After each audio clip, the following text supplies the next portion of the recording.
بعض لوگ تو ایسے ہیں کہ جو باغ فدق کے حوالے سے دلائل کا سہارا نہیں لیتے، فضائل کا سہارا لیتے ہیں۔ یعنی وہ کہتے ہیں جی نبی پاک صلی اللہ علیہ وسلم کی بیٹی ہیں حضرت فاطمہ الزہرا، نبی پاک صلی اللہ علیہ وسلم نے فرمایا کہ یہ میرے جگر کا ٹکڑا ہے، فلاں ہے فلاں ہے۔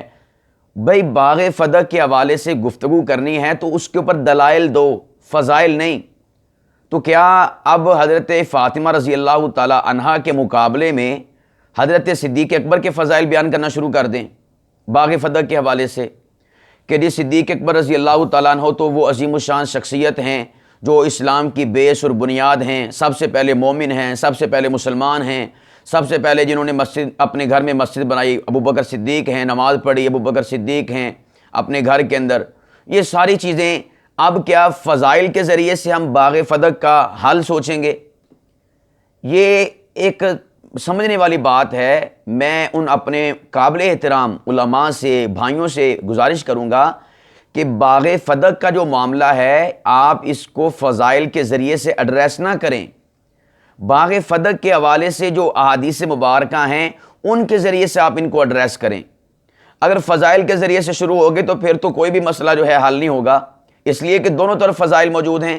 صدیق اکبر کی شان میں کیا آیات مبارکہ نہیں اتری؟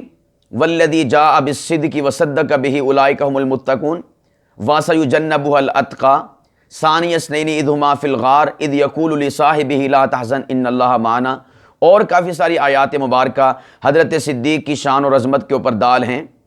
تو اگر فضائل کو دیکھنا ہے تو پھر تو دونوں طرف فضائل موجود ہیں، آپ کس طرح باغ فدق کا فیصلہ کر سکیں گے؟ بھئی باغ فدق کے حوالے سے جب بھی گفتگو کریں تو جو باغ فدق سے منسلک اور ریلیٹڈ اور اس سے متعلقہ احادیث مبارکہ ہیں انہی احادیث مبارکہ سے اس مسئلے کا حل کریں۔ اب میں آپ کے سامنے جو ہے بہت ہی ادب احترام کے ساتھ، اور ان دونوں پاک آپ کا بھی ادب احترام، جتنے میرے پیارے علماء، میرے قابل عزت علماء جو ہیں اس معاملے کو ایڈریس کر رہے ہیں، دیکھ رہے ہیں، جانچ رہے ہیں، پرکھ رہے ہیں، جو دشمنان اہل بیت ہیں، دشمنان صحابہ ہیں، خدا کی قسم ان کے ساتھ تو بات ہی نہیں ہے۔ اس لیے کہ ایک بندہ شروع سے ہی بغض لے کر بیٹھا ہوا ہے صدیق اکبر کا، یا بغض لے کر بیٹھا ہے حضرت پاک بی بی فاطمہ الزہرا رضی اللہ تعالیٰ عنہ کا، تو اس سے کیا بات کرنی ہے؟ بات تو اس سے کی جا رہی ہے کہ، اور بنتی بھی اس سے ہے کہ جس کے دل کے اندر حضرت صدیق اکبر کا بھی ادب احترام ہے اور محبت ہے، اور جس کے دل کے اندر حضرت فاطمہ الزہرا طیبہ طاہرہ رضی اللہ تعالی عنہا ان کی محبت، ان کا ادب احترام ہے، بات ان کے ساتھ ہے۔ باقی جو ہے نا وہ اس مسئلے کو یعنی کہ وہ کہلے سے خارج ہو جائیں، وہ جو مرضی کرتے ہیں کرتے رہیں، وہ جانے اور ان کا پروردگار جانے، وہ قیامت کے دن اللہ سبحانہ وتعالیٰ جو ہے ان سے نمٹیں گے۔ میں ان سے ریکویسٹ کر رہا ہوں کہ جو اہل سنت والجماعت ہیں، کہ جو ایک نظر جو ہے حضرت صدیق اکبر کو دیکھ رہے ہیں تو دوسری نظر جو ہے حضرت فاطمہ الزہرا رضی اللہ تعالیٰ عنہ کو دیکھ رہے ہیں، ان کے نزدیک دونوں کا مقام و مرتبہ ہے۔ میں ان سے ریکویسٹ کرتا ہوں کہ آپ کہیں پر بھی جھول نہ کھائیں، نہ حضرت صدیق اکبر رضی اللہ تعالیٰ عنہ کی طرف جھک جائیں، اور نعوذ باللہ حضرت پاک بی بی فاطمہ الزہرا رضی اللہ تعالیٰ عنہ ان کے حوالے سے میں کہتا ہوں کہ کوئی ایسا لفظ کہ جو ان کی شان کو کم کرے، خداوند قدوس جو ہے ہمیں اس دن سے پہلے موت نصیب کر دے کہ جس دن ہماری زبانوں پر یا ہمارے تصورات میں ایسی بات آئے۔ اور اسی طرح حضرت صدیق اکبر رضی اللہ تعالیٰ عنہ کی عظمت اور شان، مقام اور مرتبہ اور رفعت جو ہے یہ، اور دوسری طرف جو ہے سیدہ پاک بی بی فاطمہ الزہرا رضی اللہ تعالیٰ عنہ، ان کی عظمت کو بچانے کے لیے اور دوسری طرف سے حضرت صدیق اکبر کی عظمت کو گرا دیا جائے، خداوند قدوس اس دن سے پہلے بھی ہم سب کو موت نصیب کرے۔ بھئی اہل سنت والجماعت، علماء دیوبند، علماء بریلویہ اور اسی طور پر علماء اہل حدیث رب ذوالجلال کی عزت کی قسم دونوں سے پیار کرتے ہیں، دونوں سے محبت رکھتے ہیں، اور دونوں کے ساتھ ادب کا معاملہ رکھتے ہیں۔ کسی کی انسلٹ اور توہین نعوذ باللہ ہم اہل سنت والجماعت کے دماغ میں کھٹکے اور آ جائے، این خیالستو محالستو جنو، ہمارے دل دماغ میں کبھی ایسی بات نہیں آ سکتی۔ ہم جو ہیں کشتی اہل بیت کے سوار ہیں، اور ہم انشاءاللہ اسی کشتی میں بیٹھ کر اپنی جو ہے اپنے بیڑے کو پار لگائیں گے، اپنے آپ کو جو ہے تاریں گے۔ اور اسی طرح صحابہ کرام ہم ان سے بھی ٹوٹ ٹوٹ کر محبت کرتے ہیں، اہل بیت سے بھی محبت کرتے ہیں۔ تو میں عرض کر رہا تھا کہ اہل سنت والجماعت سے میں مخاطب ہوں کہ وہ باغ فدق کے حوالے سے ایک حدیث پاک کو ذرا مد نظر رکھیں اور پھر اس کے تحت سوچیں اس باغ فدق کو۔ میں حدیث پاک آپ کے سامنے پیش کرتا ہوں۔ یہ حدیث پاک جو ہے کتاب فضائل الصحابہ، حضرت عمار بن یاسر رضی اللہ تعالیٰ عنہ ان کے فضائل میں یہ حدیث پاک موجود ہے۔ آپ نے اس حدیث پاک کو بیس اور بنیاد بنا کر باغ فدق کا جو معاملہ ہے نا، اس کو ایڈریس کرنا ہے۔ یہ کتاب الفتن کے اندر یہ جو میں نے پہلے حوالہ کوٹ کیا نا، کتاب فضائل الصحابہ، تو یہ حدیث پاک اس میں نہیں، وہ کسی اور حوالے سے اس میں موجود ہے۔ اب جو میں حوالہ نوٹ کر رہا ہوں، آپ کے سامنے کوٹ کر رہا ہوں، آپ اس کو جو ہے نوٹ کر لیجئے گا۔ صحیح بخاری کے اندر کتاب الفتن، حدیث نمبر ہے 7100، اور یہ حدیث پاک جو ہے مریم عبداللہ بن زیاد بیان کرتے ہیں۔ وہ فرماتے ہیں کہ جب حضرت طلحہ، حضرت زبیر، حضرت عائشہ رضی اللہ تعالی عنہم یہ بصرہ کی طرف روانہ ہوئے، جب حضرت علی رضی اللہ تعالیٰ عنہ کے خلاف جنگ کے لیے جنگ جمل ہوئی، اس موقع کی بات کر رہے ہیں، تو کہتے ہیں کہ حضرت علی رضی اللہ تعالیٰ عنہ نے حضرت عمار بن یاسر اور حضرت حسن بن علی رضی اللہ تعالیٰ عنہما ان کو بھیجا کہ یہ دونوں حضرات ہمارے ساتھ کوفہ آئیں اور ممبر پر چڑھے، یعنی ممبر پر جو ہے گفتگو کریں، عوام کو جو ہے اس حوالے سے اویئرنیس دیں اور ان کو جو ہے اس معاملے سے باخبر کریں۔ تو حدیث پاک میں آتا ہے کہ حضرت حسن بن علی رضی اللہ تعالیٰ عنہ فصاعد المنبر فکان الحسن بن علی فوق المنبر فی اعلاہ، سب سے پہلے درجے پر کھڑے ہوئے حضرت حسن بن علی، اور وقام عمار اسفل من الحسن، اور اس سے جو نچلا سٹیپ تھا نا ممبر کا، اس پہ کھڑے ہوئے عمار بن یاسر رضی اللہ تعالیٰ عنہ۔ تو اس موقع پر فرتمعنا الیہ، تو تمام کے تمام جو ہیں لوگ وہاں پر جمع ہو گئے۔ وہ راوی فرماتے کہ ہم وہاں پر جمع تھے۔ فرتمعنا الیہ فسمعت، اس موقع پر راوی کہتے میں نے سنا عمارن، حضرت عمار رضی اللہ تعالیٰ عنہ کی زبان اقدس سے، یقول، فرما رہے تھے، ان عائشہ، یا یہ جو الفاظ ہیں نا، یہ ہیں باغ فدق کے حوالے سے ہماری بالکل صحیح رہنمائی کریں گے۔ میں کہتا ہوں کہ باغ فدق کا جو کانٹیکسٹ ہے، باغ فدق کا جو مقدمہ ہے، باغ فدق کے حوالے سے جو گفتگو ہے، اس ساری گفتگو کو، ساری احادیث مبارکہ کو ہینڈل کرنے کے لیے، غور و فکر کرنے کے لیے، دیکھنے کے لیے، جانچنے اور پرکھنے کے لیے آپ نے معیار اور کسوٹی بنانا ہے اس حدیث پاک کو، جو حضرت عمار بن یاسر رضی اللہ تعالیٰ عنہ کے مبارک الفاظ ان کے زبان سے نکلنے والے ہیں، جو میں ابھی آپ کے سامنے پیش کرتا ہوں۔ حضرت عمار رضی اللہ تعالیٰ عنہ فرماتے ہیں، یہ مریم عبداللہ بن زیاد بیان کرتے ہیں کہ عمار بن یاسر کے ہم نے زبان سے سنا۔ اس موقع پر اوپر کون ہے؟ حسن ابن علی، اوپر والی سیڑھی پہ۔ نیچے کون ہے ان سے؟ عمار بن یاسر۔ اور عمار بن یاسر رضی اللہ تعالیٰ عنہ وہ ہیں، اور یہ وہی حوالہ جو میں آپ کو پہلے دینے لگا تھا، کتاب فضائل الصحابہ میں حدیث نمبر ہے 3743، یہ حدیث پاک کا نمبر ہے، اور باب مناقب عمار و حذیفہ، اس کے تحت یہ حدیث پاک آتی ہے کہ حضرت ابو دردہ نے فرمایا کہ نبی پاک صلی اللہ علیہ وسلم نے جو عمار بن یاسر رضی اللہ تعالیٰ عنہ ہیں، انہیں شیطان کے شر سے محفوظ قرار دیا ہے، کہ ان کی زبان یہ شیطان کے شر سے محفوظ ہے۔ اتنی بڑی ہستی ہیں حضرت عمار بن یاسر رضی اللہ تعالیٰ عنہ، کہ جن کی فضیلت میں اللہ کے نبی نے یہ بات ارشاد فرمائی۔ تو اب یہ فرمانے لگے ہیں، اس فرمان کو ہم نے نوٹ کرنا ہے اور اس کے حوالے سے ہم نے باغ فدق کو ایڈریس کرنا ہے۔ فرماتے ہیں ان عائشہ رضی اللہ تعالیٰ عنہ قد سارت الی البصرۃ، کہ سیدہ عائشہ رضی اللہ تعالی عنہا یہ بصرہ کی طرف جو ہیں چل پڑی ہیں، اور واللہ انہا لزوجۃ نبیکم صلی اللہ علیہ وسلم فی الدنیا والآخرہ، اے لوگو اس بات کو پیش نظر رکھنا، اور میں آپ کو بتلا رہا ہوں کہ بے شک وہ نبی پاک صلی اللہ علیہ وسلم کی دنیا میں بھی اور آخرت کے اندر بھی بیوی ہیں۔ یہ کون فرما رہے ہیں؟ عمار بن یاسر رضی اللہ تعالیٰ عنہ ممبر پر جلوہ فروز ہیں، اور کہہ رہے ہیں کہ حضرت عائشہ، حضرت علی کے خلاف جو جنگ ہو رہی تھی نا، جنگ جمل، اس میں وہ بصرہ کی طرف چل پڑی ہیں. اے لوگوں میں تمہیں متنبع کر رہا ہوں اور بتلا رہا ہوں کہ ہمیں حضرت عائشہ کی فضیلت کا اقرار ہے. کیا اقرار ہے؟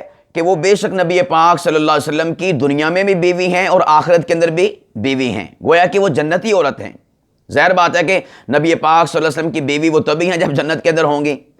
تو یہاں پر بیوی کا بھی ذکر کیا اور ساتھ ساتھ جو اشارہ کیا ہے کہ وہ ایک جنتی عورت ہیں, نبی پاک صلی اللہ علیہ وسلم کی رفیقہ ہیں دنیا کے اندر بھی اور آخرت کے اندر بھی, جنت کے اندر بھی. لیکن آگے الفاظ سنیے گا, وَلَٰكِنَّ اللَّهَ تَبَارَكَ وَتَعَالَىٰ ابْتَلَاكُمْ لِيَعْلَمَ إِيَّاهُ تُطِيعُونَ أَمْ هِيَ.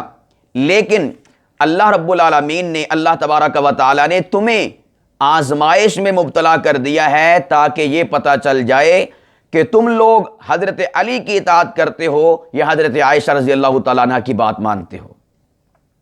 یعنی خلیفہ وقت حضرت علی رضی اللہ تعالیٰ عنہ ہیں اور ان کے خلاف آئی ہیں حضرت عائشہ رضی اللہ تعالیٰ عنہ جو نبی پاک صلی اللہ علیہ وسلم کی بیوی ہیں. فرماتے ہیں کہ فضائل تمام کے تمام, اب یہ جو میں نے شروع میں عرض کیا نا کہ لوگ باغ فدق کو فضائل سے ایڈریس کرنے کی کوشش کرتے ہیں, دلائل سے نہیں, ان کے لیے یہ ایک نقطہ ہے کہ وہ یہاں پر بھی نقطہ سمجھیں. کہ حضرت عمار بن یاسر کہتے ہیں ان کی فضیلت کیا ہے حضرت عائشہ صدیقہ رضی اللہ تعالیٰ عنہ کی, کہ وہ دنیا میں بھی اللہ کے نبی کی بیوی ہیں, آخرت کے اندر بھی اللہ کے نبی کی بیوی ہیں. لیکن لوگوں یاد رکھنا کہ اللہ سبحانہ و تعالیٰ نے تمہیں مبتلا کر دیا ہے, آزمائش میں ڈال دیا ہے, تمہارا امتحان ہے کہ تم خلیفہ وقت کا ساتھ دیتے ہو یا پھر نبی پاک صلی اللہ علیہ وسلم کی بیوی کا ساتھ دیتے ہو. ان کے فضائل اپنی جگہ پر, لیکن ساتھ کس کا دینا ہے؟ خلیفہ وقت سیدنا امام علی المرتضیٰ شیر خدا رضی اللہ تعالی عنہ کا. اب یہاں پر جو ہے میں اور آپ باغ فدق کا اب حوالہ دیکھیں, اس واقعے کو دیکھیں. وہاں پر کون ہیں؟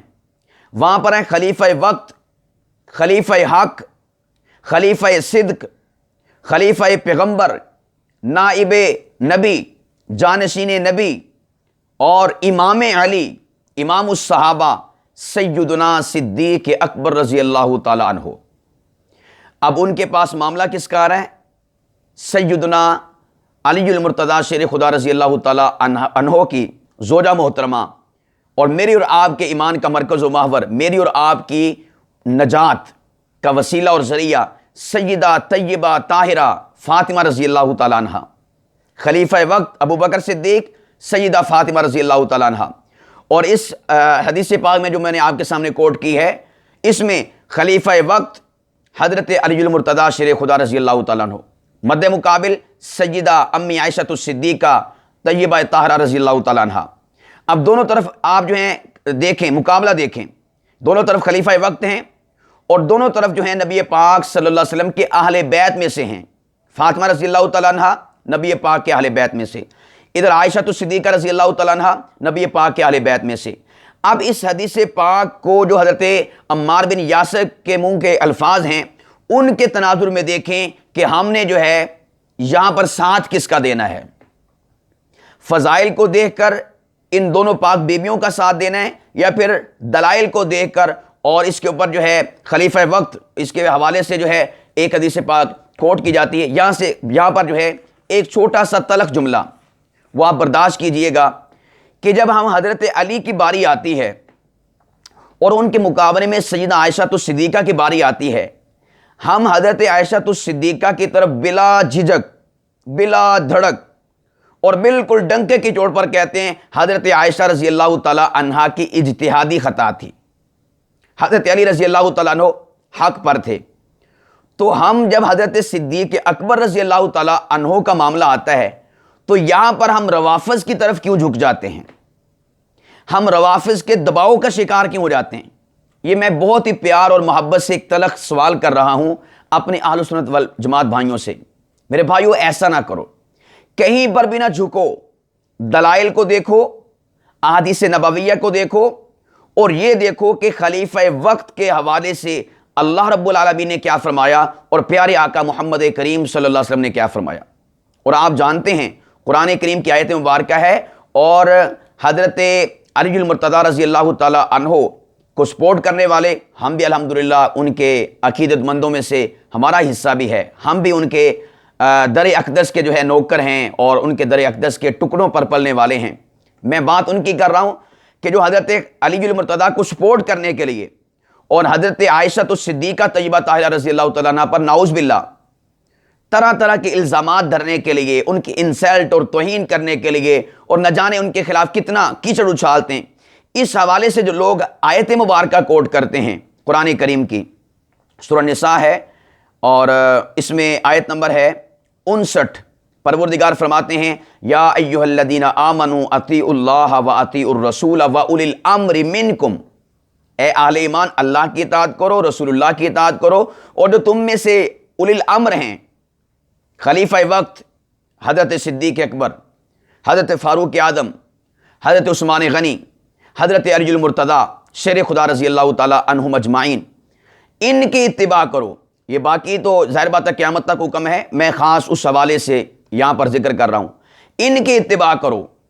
تو یہ لوگ جو ہے حضرت عائشہ الصدیقہ رضی اللہ تعالیٰ عنہا پر کیچڑ اچھالنے کے لیے، ان کی انسلٹ کرنے کے لیے، توہین کرنے کے لیے، ان کو نہ جانے کن کن جو ہے الزامات کا شکار کرنے کے لیے یہ آیت مبارکہ کوٹ کرتے ہیں. قرآن کہہ رہا ہے عائشہ کو چھوڑ دو، علی المرتضیٰ کو اپناؤ، اس لیے کہ وہ خلیفہ وقت ہیں، وہ مسلمانوں کے حاکم ہیں، ان کے مقابلے میں جو ہے بی بی عائشہ آئی ہیں، اب ان کو ریجیکٹ کر دیا جائے گا، انہوں نے خطا کی ہے، فلاں کیا فلاں کیا. وہ تو ظالم لوگ جو ہیں اس بات کا پاس و لحاظ رکھتے نہیں. ہم کس ہستی کے بارے میں بات کر رہے ہیں؟ عائشہ الصدیقہ کے بارے میں بات کر رہے ہیں، انہیں اس چیز کا پاس و لحاظ نہیں ہے.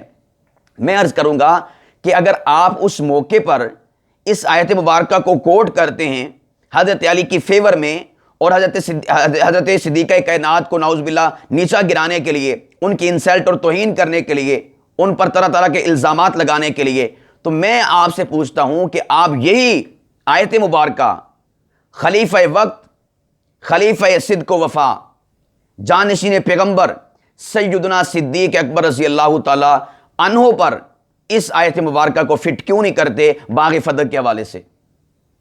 اس وقت آپ جو ہیں روافظ کی ان کارستانیوں کا شکار کیوں جاتے ہیں؟ روافظ کے دباؤ کا شکار کیوں جاتے ہیں؟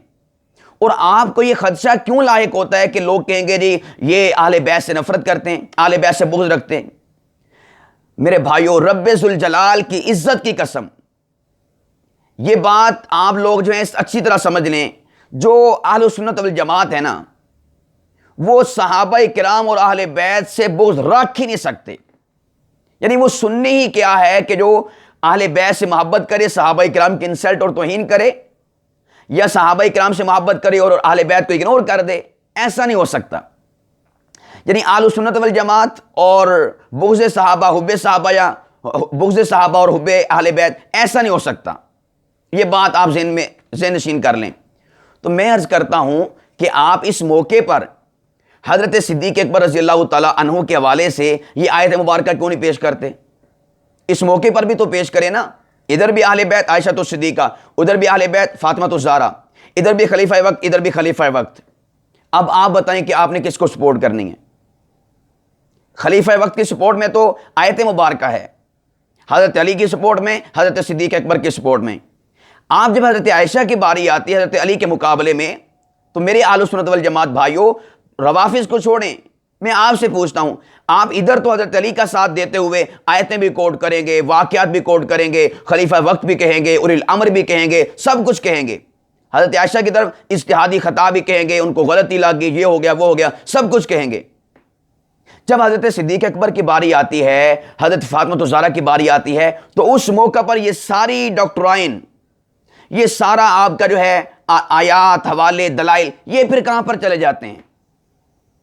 یہ میرا آپ بھائیوں سے جو ہے پیار بھرا شکوہ ہے. اس کے اوپر ضرور سوچنا، اس کو ضرور سوچنا. کہیں آپ جو ہیں فضائل کی آڑ میں اور روافظ کی آڑ میں، یعنی فضائل کو دیکھتے ہوئے دلائل کو اگنور کرتے ہوئے، یہ دلائل ہیں اولی الامر منکم، یہ دلائل ہے لا نونس ما ترکنا صدقہ، ان سارے دلائل کو آپ اگنور کرتے ہوئے فضائل کی بنیاد کے اوپر حضرت صدیق اکبر رضی اللہ تعالیٰ عنہ پر چڑھائی تو نہیں کر رہے، صدیق سے بغاوت تو نہیں کر رہے، خلیفہ وقت کے خلاف تو نہیں آپ ہو رہے. باقی رہی بات، یہاں پر یہ بات یاد رکھ لیں، ہمارا وہ مقدمہ نہیں ہے جو اہل تشیع کا، روافظ کا ہے باغ فدق کے حوالے سے. ہم تو کہتے ہیں کہ حضرت پاک بی بی فاطمہ الزہرا رضی اللہ تعالی عنہا جب انہوں نے حدیث پاک سنی صدیق اکبر رضی اللہ تعالیٰ عنہ سے، تو اس موقع پر وہ ریمارکس نہیں تھے یہ جو پیش کرتے ہیں روافظ، بلکہ ان کے ریمارکس کیا تھے؟ ہم کہتے ہیں کہ حضرت فاطمہ الزہرا رضی اللہ تعالیٰ عنہ وہ اس موقع پر حضرت صدیق اکبر رضی اللہ تعالیٰ عنہ کی اس بات کو سن کر، حدیث پاک کو سن کر غضبناک نہیں ہوئیں، بلکہ وہ ایگری ہوئیں، اور ان کے الفاظ کیا تھے میں آپ کے سامنے پیش کر دیتا ہوں، اور آپ سے عرض کروں گا کہ آپ روافظ کی وہ ساری احادیث مبارکہ سنتے ہیں جو صحیح بخاری میں، صحیح مسلم میں ہیں، آپ کے علم میں ہے کہ وہ ساری کی ساری جو روایات ہیں، روایات وہ پوری کی پوری روایت حضرت عائشہ صدیقہ سے نہیں ہیں، بلکہ وہ راویوں سے، اگلے الفاظ راویوں کے ہیں کہ فاطمہ الزہرا غضبناک ہو گئیں، انہوں نے جو ہے مرتے دم تک جو ہے بولنا چھوڑ دیا، کلام کرنا چھوڑ دیا۔ یہ ساری گفتگو کس کی ہے؟ آپ نے کبھی ان احادیث مبارکہ میں غور و فکر کیا؟ ذرا آپ کھولیں صحیح مسلم، آپ کھولیں ذرا صحیح بخاری شریف، نکالیں کتاب الجہاد والسیر، باب غزوۃ خیبر نکالیں، باب حکم الفی نکالیں، اس میں حدیث مبارکہ دیکھیں، اوپر روایت شروع ہو رہی قالت عائشہ رضی اللہ تعالیٰ عنہ، اور نیچے جہاں پر حضرت عائشہ کی روایت پوری ہو رہی ہے، جہاں پر اس روایت کو ذکر کیا گیا اور حدیث پاک کو کوٹ کیا گیا، لا نورث ما ترکنا صدقہ، اور انما یاکل آل محمد صلی اللہ علیہ وسلم فی ھذا المال، اس کے بعد الفاظ کہاں سے شروع ہوتے ہیں؟ قالہ سے شروع ہوتے ہیں، قالہ سے آگے ہے غاضبت، ہاجرت اور لم تکلمہ، یہ ساری گفتگو کس کے بعد شروع ہوتی ہے؟ قالہ کے بعد۔ اوپر قالت عائشہ ہے، یہ قالہ کہاں سے آ گیا؟ یہ قالہ جو راوی ہیں آگے ان کی ساری گفتگو ہے۔ اچھا، اب میں آپ کے سامنے جو ہے یہ بات پیش کرتا ہوں۔ میں نے پہلے کہا نا کہ ہمارا مقدمہ حضرت فاطمہ کے حوالے سے کچھ اور ہے۔ ہم کہتے ہیں کہ حضرت فاطمہ الزہرا رضی اللہ تعالیٰ عنہ نے صدیق اکبر رضی اللہ تعالیٰ عنہ کی یہ بات سن کر، حدیث پاک سن کر، آگے سے ریمارکس کیا دیے، جواب کیا دیے۔ باقی جتنی آپ کتب حدیث کو دیکھتے ہیں نا، ان میں حضرت فاطمہ الزہرا رضی اللہ تعالیٰ عنہ کے ریمارکس موجود نہیں ہیں، بلکہ آگے راویوں کی گفتگو ہے، ایسے ہو گیا، ایسے ہو گیا، ایسے ہو گیا۔ اب میں آپ کے سامنے عرض کروں گا، یہاں پر بھی آپ ذرا کمپیریزن کرنا حدیث پاک کا۔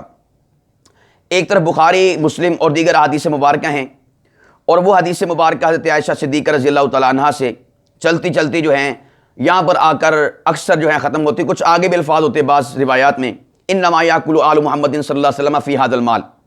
اس سے آگے کس کا بیان شروع ہوتا ہے؟ راوی کا، کہ راوی بتا رہا ہوتا ہے جی غضبناک ہوئیں، ہاجرات چھوڑ دیا، اور فلم تکلمہ، گفتگو نہیں کی، اور حضرت علی نے جو ہے جنازہ پڑھانے کے لیے حضرت صدیق اکبر کو مدعو نہیں کیا، خود ہی جنازہ پڑھا دیا صلی اللہ علیہ، اور نہ ابوبکر صدیق کو اطلاع دی۔ یہ ساری باتیں یہ کس کی ہیں؟ راویوں کی باتیں ہیں، حدیث پاک نہیں ہے، حضرت عائشہ کی بات نہیں ہے۔ ایک طرف یہ حدیث پاک ہے، عائشہ کی روایت رضی اللہ تعالیٰ عنہ، آگے راویوں کے ریمارکس، اور دوسری طرف جو میں اب آپ کے سامنے حدیث پاک پیش کرنے لگا ہوں نا، یہ حدیث پاک اس والی روایت جتنے بھی ہیں ان سے تھوڑی مختلف ہے۔ وہ کس طرح کہ ادھر تھا حضرت عائشہ کی روایت، نیچے راویوں کے کمنٹس اور ریمارکس۔ اب یہ جو حدیث پاک میں پیش کرنے لگا ہوں، اوپر ہے روایت لا نورث ما ترکنا صدقہ کے حوالے سے حضرت ابو طفیل، ان کی روایت ہے، اور نیچے جو جہاں پر روایت ختم ہو رہی ہے اگلے ریمارکس کس کے ہیں؟ حضرت فاطمہ الزہرا طیبہ طاہرہ رضی اللہ تعالی عنہا کے۔ یہ ہیں ریمارکس جو ہیں سیدہ فاطمہ الزہرا رضی اللہ تعالی عنہا کے۔ یہ حدیث پاک جو ہے مسند احمد بن حنبل میں ہیں، اور مسند خلفائے راشدین اس میں پھر مسند ابو بکر صدیق ہے، اور اس میں نمبر ہے جی 14، مسند احمد بن حنبل، اور پھر اس کی ابتدا ہوتی ہے مسند خلفائے راشدین سے، اور اس کے نیچے عنوان ہے مسند ابو بکر صدیق، اور اس مسند ابو بکر صدیق کی روایت نمبر کتنا ہے؟ 14۔ آپ کے پاس اگر مسند احمد بن حنبل ہے، آپ اس کو کھولیے اور اس میں سے دیکھیے، تو یہاں پر جو ہے حدیث پاک ہے، ابو طفیل فرماتے ہیں کہ نبی پاک صلی اللہ علیہ وسلم کا وصال ہوا، حضرت فاطمہ حضرت ابو بکر کے پاس آئیں، آ کر کہا کہ آپ جو ہیں اگر فوت ہو جائیں تو آپ کا جو ترکہ ہے وہ کس کے پاس جائے گا؟ کہا کہ میرے بیٹوں کے پاس، میری آل اولاد کے پاس۔ تو کہا کہ جب ہمارے بابا کا انتقال ہوا تو ہمارے بابا کی میراث ہمیں کیوں نہیں مل سکتی؟ یعنی آپ کی جو ہے انتقال کے بعد آپ کی میراث تو جاری ہو آپ کے ورثاء کو، میرے بابا کے انتقال کے بعد وہ میراث جاری کیوں نہیں ہوتی؟ تو حضرت صدیق اکبر رضی اللہ تعالیٰ عنہ نے حضرت فاطمہ الزہرا کے مقابلے میں یہ بات ان کے سننے کے بعد ارشاد فرمایا کہ انی سمعت رسول اللہ صلی اللہ علیہ وسلم یقول، کہ حضرت فاطمہ میں نے اللہ کے نبی صلی اللہ علیہ وسلم سے یہ بات سنی ہے، ان اللہ عز وجل اذا اطعم نبیا طعمۃ ثم قبضہ جعلہ للذی یقوم من بعدہ فرأیت ان اردہ علی المسلمین۔ فرماتے ہیں کہ میں نے نبی کریم صلی اللہ علیہ وسلم سے سنا ہے کہ اللہ تعالیٰ جب اپنے انبیاء علیہ الصلوۃ والسلام کو کھلاتا پلاتا ہے دنیا کے اندر، اس کے بعد ان کو یعنی ان کی روح کو قبض کر لیتا ہے، دنیا میں ان کو مال دیتا ہے، اس کے بعد جب ان کی روح قبض ہو جاتی ہے تو اس کے بعد کیا ہوتا ہے؟ فرمایا کہ اس کا جو نظم و نسق ہوتا ہے اس شخص کے ہاتھ میں ہوتا ہے جو خلیفہ وقت ہوتا ہے، اس شخص کے ہاتھ میں ہوتا ہے جو خلیفہ وقت ہوتا ہے، للذی یقوم من بعدہ، جو نبی کے بعد ہوتا ہے، فرأیت ان اردہ علی المسلمین، اس لیے میں یہ مناسب سمجھتا ہوں کہ اس مال کو مسلمانوں پر تقسیم کر دوں۔ اچھا، یہ تو تھا حدیث پاک کے الفاظ جو حضرت صدیق اکبر رضی اللہ تعالیٰ عنہ نے یہاں پر بیان کی۔ اس کے بعد جو آگے اپنا جو ان کا ایٹیچیوڈ تھا، ان کا جو ایک ذہن کے اندر بات تھی، اس کو ظاہر کر دیا۔ اب آگے سے دیکھیں، وہ جو حدیث پاک میں نے بیان کی نا بخاری سے مسلم سے، وہاں پر حضرت عائشہ کے الفاظ، آگے راویوں کے الفاظ، یہاں پر راویوں کے الفاظ نہیں ہیں، یہاں پر حضرت فاطمہ الزہرا کے الفاظ ہیں۔ اور میں آپ سے کہوں گا کہ آپ یقیناً حدیث پاک کے بعد جو اگلی وضاحت آ رہی ہے راویوں کی، اس کے مقابلے میں پاک بی بی فاطمہ الزہرا رضی اللہ تعالیٰ عنہا کے الفاظ کو ترجیح دیں گے، راویوں کے الفاظ کو ترجیح نہیں دیں گے۔ چنانچہ حضرت فاطمہ فرماتی ہیں فقالت فاطمہ الزہرا رضی اللہ تعالیٰ وہ فرماتی ہیں فأنت وما سمعت من رسول اللہ صلی اللہ علیہ وسلم عالم، فرمایا کہ اے ابوبکر صدیق آپ اسے زیادہ جانتے ہیں جو آپ نے نبی پاک صلی اللہ علیہ وسلم سے سنا ہے، آپ کو اس بارے میں زیادہ علم ہے، لہذا آپ جو ہیں گویا کہ حضرت فاطمہ الزہرا رضی اللہ تعالیٰ عنہ نے یہ فرمایا کہ آپ نے یہ جو مجھے حدیث پاک بیان کی ہے اور نبی پاک صلی اللہ علیہ وسلم کا فہم، حضور کا مزاج، حضور علیہ السلام کا جو ذہن میں بات تھی مسلمانوں کے حوالے سے، اس حوالے سے جو آپ نے مجھے بتایا ہے، اس حوالے سے آپ زیادہ جانتے ہیں۔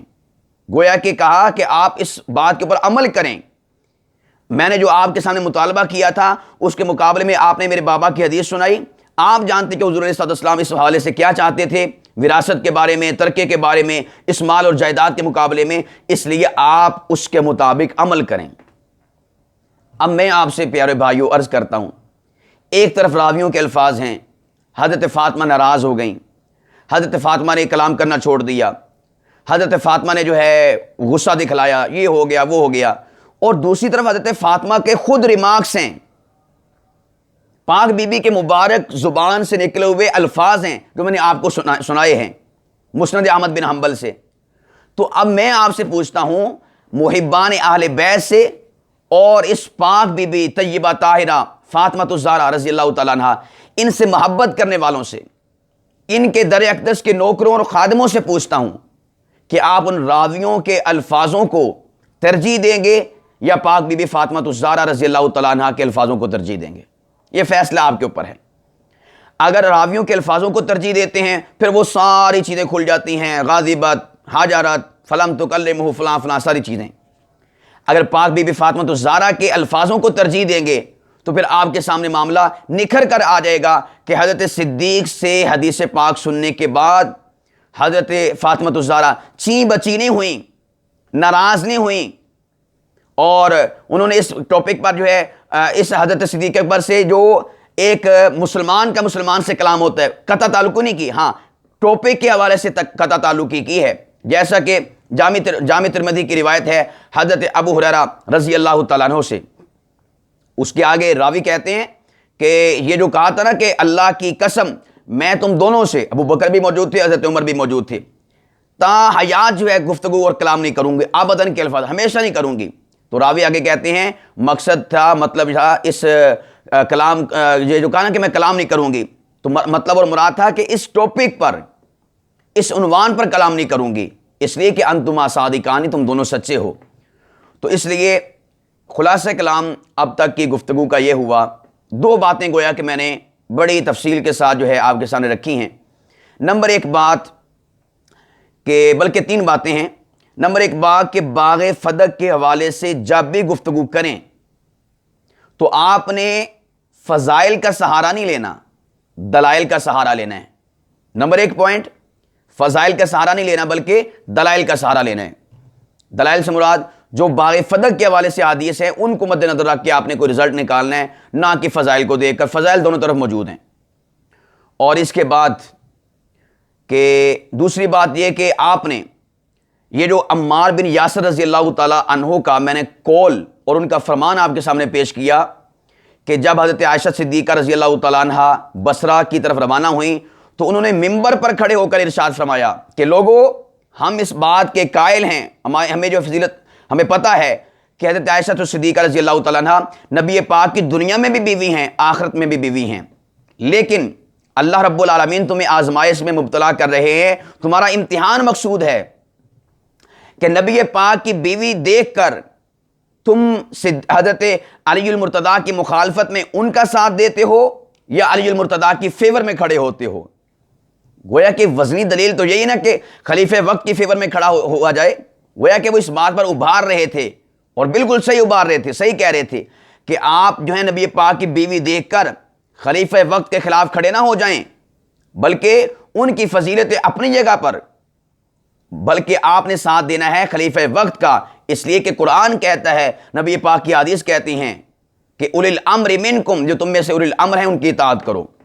تو اگر آپ اس موقع پر اس فرمان کو دیکھیں، آپ نے اس فرمان کو بیس اور بنیاد بنا کر باغ فدق کو آپ نے جو ہے ایڈریس کرنا ہے۔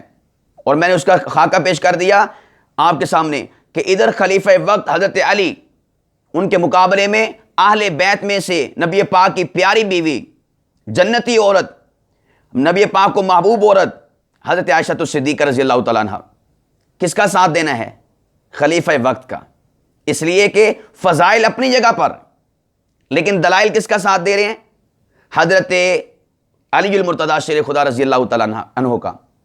ادھر دیکھ لیں خلیفہ وقت، خلیفہ صدق و وفا ابو بکر صدیق رضی اللہ تعالیٰ عنہ، جانشین پیغمبر، اور یہ وہ جانشین پیغمبر جس کو پیارے پیغمبر علیہ السلام نے خود اپنے ہاتھوں سے بنایا، اس کے اوپر احادیث بھی ہیں اور نبی پاک کا عمل بھی ہے۔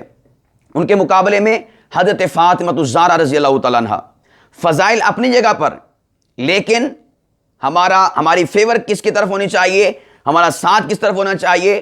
دلائل کی بنیاد پر فیصلہ کرنا ہے، فضائل کی بنیاد پر نہیں۔